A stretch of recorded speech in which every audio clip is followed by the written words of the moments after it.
Hello everyone, welcome back to Exploring Quantum Physics. I'm Charles Clark. Now we're going to start to use some of the tools we've developed and get a glimpse of how they're applied in larger, scalable calculations, in particular those that use some form of the variational principle. Now, in the quiz at the end of the last lecture, we looked at this function. It's a generalized Gaussian exponential of a quadratic form, and you have seen the one-dimensional version of this previously. This is the notation that I prefer because I can remember it, and I write it out here because it illustrates an important thing, and that is in the Gaussian, there's a scale parameter, which is a length scale parameter d. And that means for when in the regions where x is much greater than d, psi goes rapidly to 0. So this d describes a localization domain of the wave function. And also leads to an important observation on the dimensional units of the wave function, which I offer you to consider in the online quiz. So the dimensional units of the one-dimensional wave function psi of x is it's 1 over the square root of length. I mean, I find a common misconception among beginning students of quantum physics that the wave functions are all dimensionless. Well, they're not. And in fact, that has very important consequences for making estimates. The wave function is a proxy for the probability density, which has the units of inverse volume. So be aware. And there's a problem in the homework that where this aspect comes up. Now, I put a lot of emphasis on the use of Gaussians just because there are ways of remembering what to do that are very conveniently exercised by use of Gaussian trial functions.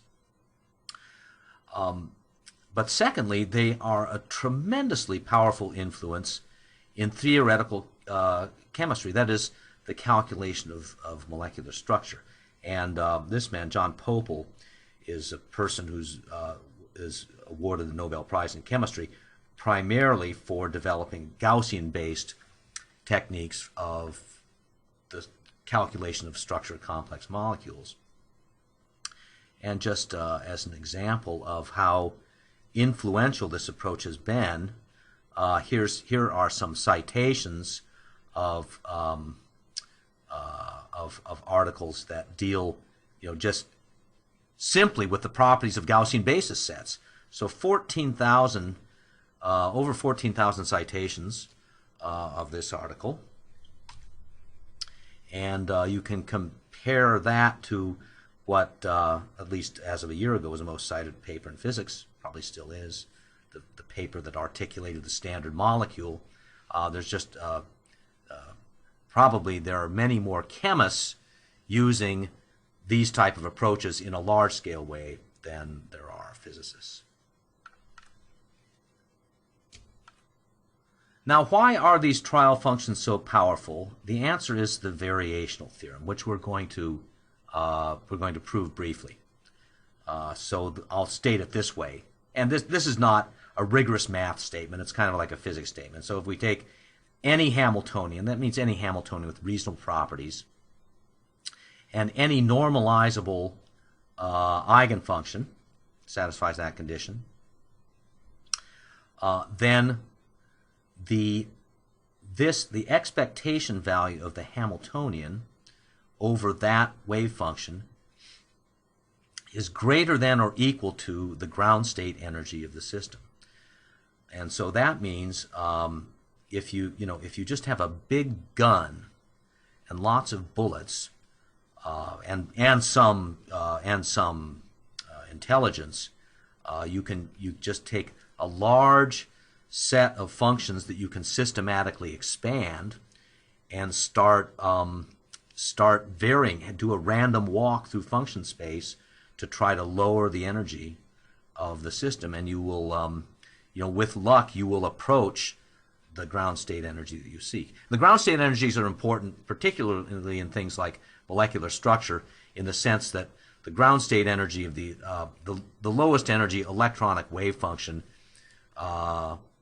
if you consider the dependence of the total energy of the system on the nuclear coordinates, it's usually effective to find that by minimizing the electronic energy subject to variations of the trial functions. Okay, let's see how that works in practice. Well, no, let's see how that works in... So here's an outline of the proof of the variational theorem. I just restate it here from the previous slide. Now, you might want to... I'm gonna go quickly through from one step to the next, but you might want to pause the lecture and make sure that you understand the procedure, because this is actually emblematic of a lot of arguments made in quantum mechanics. So, let's see, I should have written this as a psi like that. Let us say that we know in principle all the eigenfunctions of the Hamiltonian. So I mean h hat phi n equals E n phi n. There exists some eigenfunctions, even if we don't know them. They form a complete set, so we can, whatever the trial wave function is, it can be expanded in the basis of eigenfunctions that satisfy this. Well then, what's the expectation value of psi? Well, we can just compute it straightforwardly within this representation here. So we just plug that part in. Well, let's see. This part here is identically equal to that, and then this one is its Hermitian transpose. So this is just a straightforward representation of how we calculate the expectation value of the Hamiltonian. And so now, by construction, phi m h hat phi n equals delta nm, because they're eigenfunctions. So that just collapses this two-dimensional structure into one. And now this sum must be greater than or equal to the same sum where, instead of taking the state-by-state energy, we take the common, the ground state energy, E naught, and then this sum is just E naught. So in other words, this term, this is proven that the average expectation value of the Hamiltonian is greater than the ground state energy. And in fact, the equality sign means that if psi h psi equals E naught, then h psi equals E naught psi. So it happens to be, if you get an equality, you have found a ground state eigenfunction.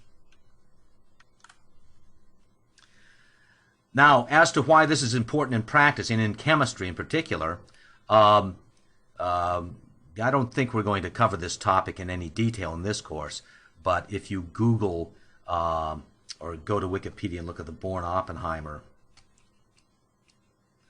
approximation, you'll see there's this general argument. Electrons move much faster than nuclei, and so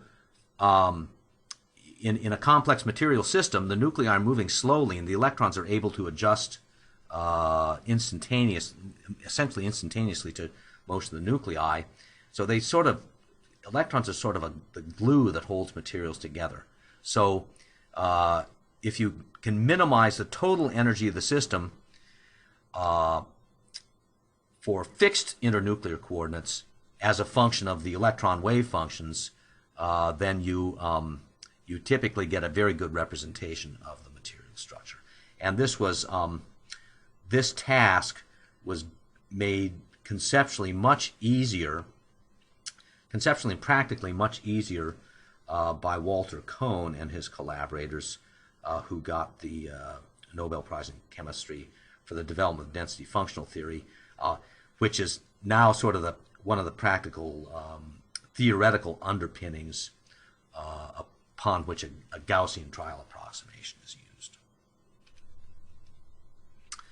So just to summarize, these things are very useful for a lot of applications, and you're going to make an application of it in one of the homework problems.